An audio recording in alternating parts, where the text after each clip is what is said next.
Mi hermana me excluyó de su boda porque decía que mi ojo arruinaba las fotos. Pasé 3 años cuidando a nuestros padres enfermos yo sola, y cuando murieron el testamento tenía solo mi nombre. Mi hermana me llamó llorando el día que leyó el testamento. Me dijo que era una monstrua, que lo había manipulado todo, que nunca me lo perdonaría. Yo la escuché en silencio, y cuando terminó le pregunté una sola cosa: ¿te acuerdas de lo que me dijiste cuando te pedí que me dejaras ir a tu boda? Hubo un silencio muy largo, y luego colgó. Me llamo Claudia, tengo 35 años, y nací con una condición llamada ptosis congénita en el ojo izquierdo. El párpado cae un poco más de lo normal. En la vida cotidiana apenas se nota.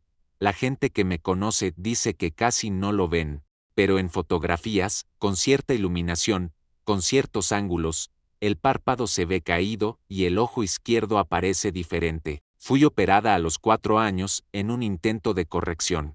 La operación mejoró algo pero no resolvió completamente la condición. Fui operada de nuevo a los 9 años. Tampoco, a los 14, el oftalmólogo fue muy claro con mis padres: una tercera cirugía podría dañar el nervio y empeorar la situación. Era mejor dejarlo como estaba. Mis padres lo aceptaron. Empezaron a decirme que era perfectamente normal, que era parte de quien yo era, que no me definía. Lo decían con amor. Pero también vivía la realidad de que desde los 4 años hasta los 14, me habían llevado a 3 cirujanos diferentes buscando que mi ojo fuera normal. Eso también me decía algo. Mi hermana Fernanda, 2 años mayor, era la bonita, no como un juicio mío, sino como un hecho establecido en nuestra dinámica familiar. Fernanda era la que tenía novios desde los 14, la que ganaba concursos en la escuela, la que todas las amigas de mi mamá mencionaban primero.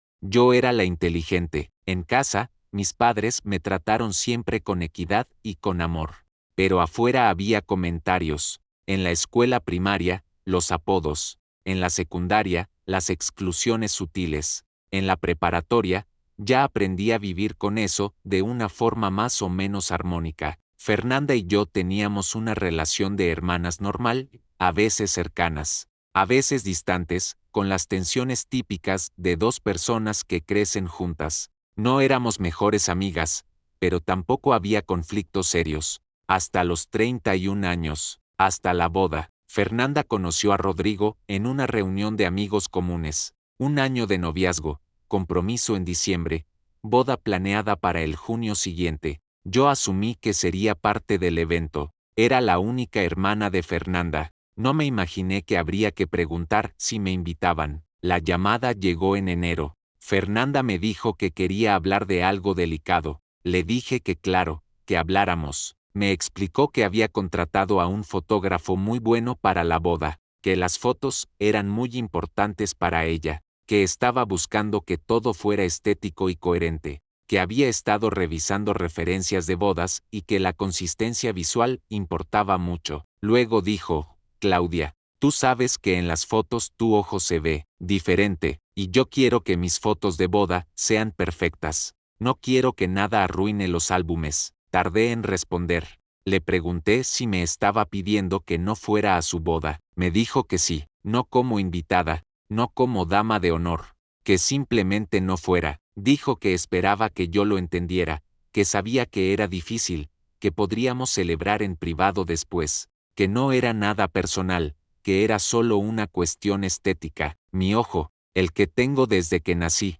el que no elegí, el que mis padres intentaron arreglar 3 veces sin lograrlo. Mi ojo era el problema. No grité, no lloré en el teléfono. Le dije que escuchaba lo que me decía. Colgué, y luego sí lloré, mucho, sola en mi departamento. Cuando dejé de llorar, le mandé un mensaje. Un solo mensaje: entendido. Que tengas una boda perfecta. No le dije nada a mis padres en ese momento. No quería que la situación creara un conflicto en la familia antes de la boda. Cargué eso sola. Lo que Fernanda no sabía, porque no prestaba atención, era lo que estaba pasando con nuestros padres mientras ella planeaba su boda perfecta. Mi madre había sido diagnosticada con Alzheimer en etapa temprana 1 año antes. Al principio eran olvidos pequeños, donde había puesto las llaves, nombres de personas que conocía de toda la vida, fechas de eventos recientes. El médico dijo que estaba en etapa 1,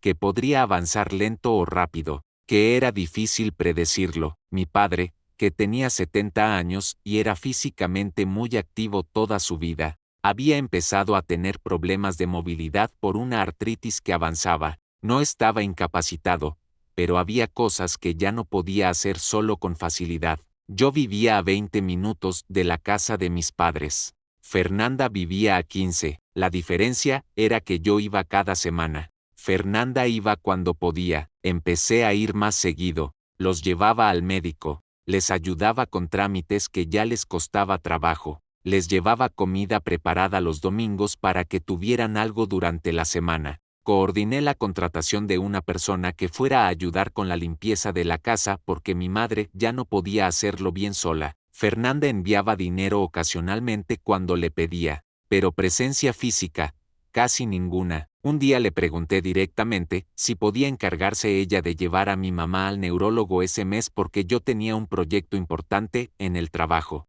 Me dijo que iba a estar de viaje por el trabajo de Rodrigo. Le pregunté cuándo podía ir a ver a mis padres. Me dijo que pronto nunca llegó de la forma que necesitaba. En marzo de ese año, 3 meses antes de la boda de Fernanda, mis padres me pidieron que los acompañara al notario. Me dijeron que querían actualizar sus documentos, su testamento, que ya era tiempo. Fui con ellos. Me quedé en la sala de espera mientras hablaban con el notario adentro. No me ofrecía entrar porque no me parecía mi lugar. Era su decisión, su proceso. Cuando salieron, mi padre estaba tranquilo. Mi madre sonreía un poco, en uno de esos días buenos que tenía. Me dijeron que ya estaba listo, que habían actualizado todo. No les pregunté nada sobre el contenido. No era mi negocio. 2 semanas después, mi padre me llamó aparte durante una visita. Me dijo que quería contarme lo que habían decidido. Me explicó que habían modificado el testamento para dejarme a mí la totalidad de los bienes, incluyendo la casa donde habían vivido toda su vida adulta y sus ahorros acumulados durante décadas. Les pregunté si estaban seguros. Mi padre me dijo que habían pensado mucho en esto, que Fernanda era su hija y siempre lo iba a hacer, pero que yo era quien los cuidaba, que podían ver quién estaba presente y quién no, que esa era su decisión y habían tomado asesoría legal para tomarla bien. Me dijo algo más, que le habían hablado a Fernanda en varias ocasiones pidiéndole que visitara más, que Fernanda siempre tenía compromisos, que habían llegado a un punto donde necesitaban apoyo y yo era la única que lo daba. Le dije que agradecía que me lo dijeran pero que no era necesario que hicieran eso por mí. Mi padre me miró y me dijo, no lo hacemos por ti, lo hacemos por nosotros. Es nuestra forma de decir quién estuvo aquí. No le dije nada a Fernanda. No era mi información para compartir.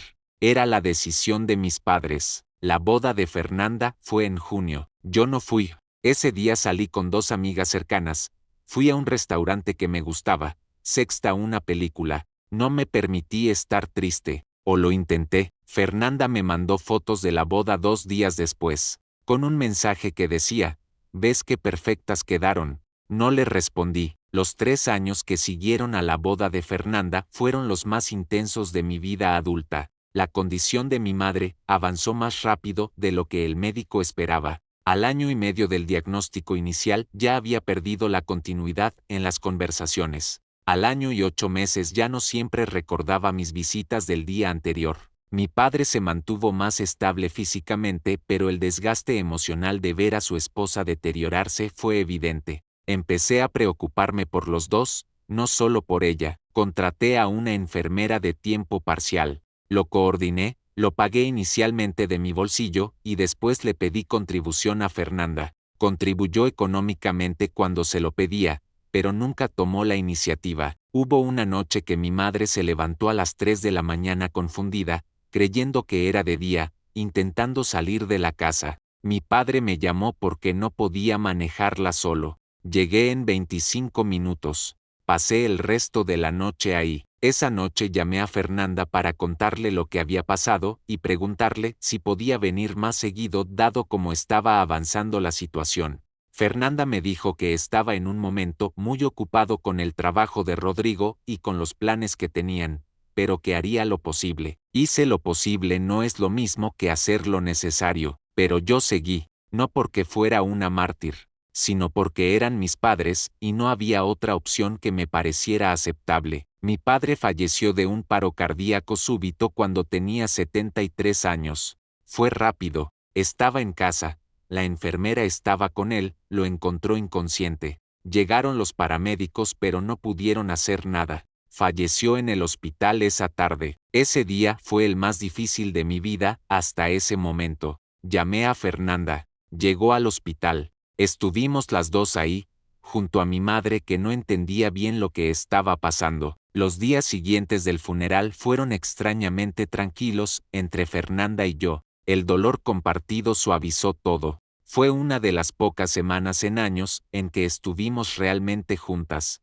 Los días siguientes del funeral fueron extrañamente tranquilos entre Fernanda y yo. El dolor compartido suavizó todo. Fue una de las pocas semanas en años en que estuvimos realmente juntas. Pero después del funeral, Fernanda regresó a su vida, y yo me quedé con mi madre. Sin mi padre, la situación de mi madre fue más difícil de manejar emocionalmente para ella. Aunque ya no recordaba muchas cosas, algo en ella registraba la ausencia. Había días donde preguntaba por él repetidamente. Eso fue lo más doloroso que he vivido, responder la misma pregunta 20 veces en un día sin poder decirle la verdad completa porque no la retendría. Mi madre falleció 14 meses después de mi padre. Fue en su cama, mientras dormía, apacible. El médico dijo que fue su corazón. Esa mañana fui yo quien la encontró. Había ido temprano porque la enfermera no podía llegar hasta las 10. Cuando llegué a su cuarto y vi que no se había movido, supe. Ahí terminó una etapa de mi vida que duró 3 años.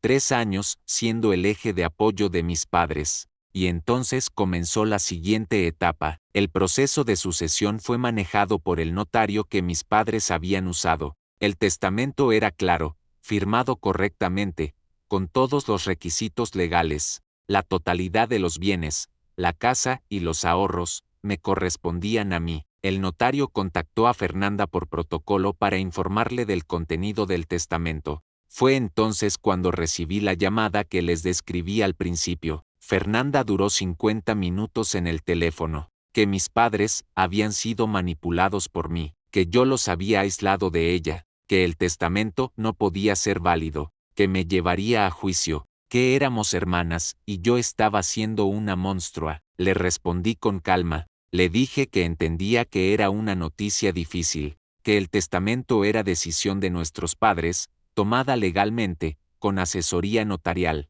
que yo no los había manipulado, simplemente había estado presente, que si ella sentía que debía impugnarlo, era su derecho intentarlo. El juicio llegó, duró 8 meses. Fernanda presentó el argumento de que yo había tenido influencia indebida sobre mis padres dado mi rol de cuidadora. Es un argumento legal real, cuando alguien en posición de cuidado hereda de quienes cuida. Puede haber conflicto de interés, pero hay algo que Fernanda no consideró.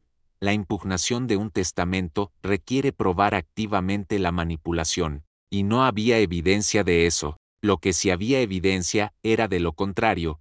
Notas del notario sobre las capacidades cognitivas de mis padres al momento de firmar. Registros del médico sobre el estado mental de mi madre en esa fecha específica, y el testimonio de la enfermera que los conocía bien. El juez determinó que el testamento era válido, que no había evidencia de manipulación, y que la decisión de mis padres había sido libre, informada y voluntaria. Fernanda no recibió nada. Con la herencia compré una casa pequeña, no en la colonia más cara, pero mía, con un jardín donde planto cosas los fines de semana, y doné 60,000 pesos a una fundación que apoya a personas con discapacidades visuales. Eso fue algo que sentí que debía hacer. Fernanda y yo no hablamos. Han pasado 2 años desde el juicio. Sé por parientes comunes que ella tiene su vida, que está bien económicamente con Rodrigo, que no lo necesitaba realmente. Lo que le dolió no fue el dinero, fue descubrir que nuestros padres lo habían decidido así. A veces me pregunto si podría haber resultado diferente, si Fernanda hubiera estado presente, si hubiera visitado más, si hubiera ayudado de verdad. Quizás mis padres habrían dividido la herencia de otra forma, quizás no, nunca lo voy a saber. Lo que sí sé es que yo no actué con la herencia en mente, cuidé a mis padres porque eran mis padres y porque necesitaban cuidado. Que eso haya tenido consecuencias económicas no fue algo que yo planeé. Fue simplemente lo que pasó cuando la gente vive con consecuencias reales de sus elecciones. Fernanda eligió estar ausente durante años. Mis padres eligieron reconocer quién estuvo presente. Yo elegí estar presente sin saber que iba a haber un reconocimiento. Cada quien cargó con el resultado de sus propias decisiones. ¿Creen que lo que pasó fue justo, o hubieran esperado que yo compartiera la herencia de todas formas, independientemente del testamento? Me interesa mucho su perspectiva en los comentarios. Este es un tema donde no hay respuesta simple. Nos vemos en el siguiente video.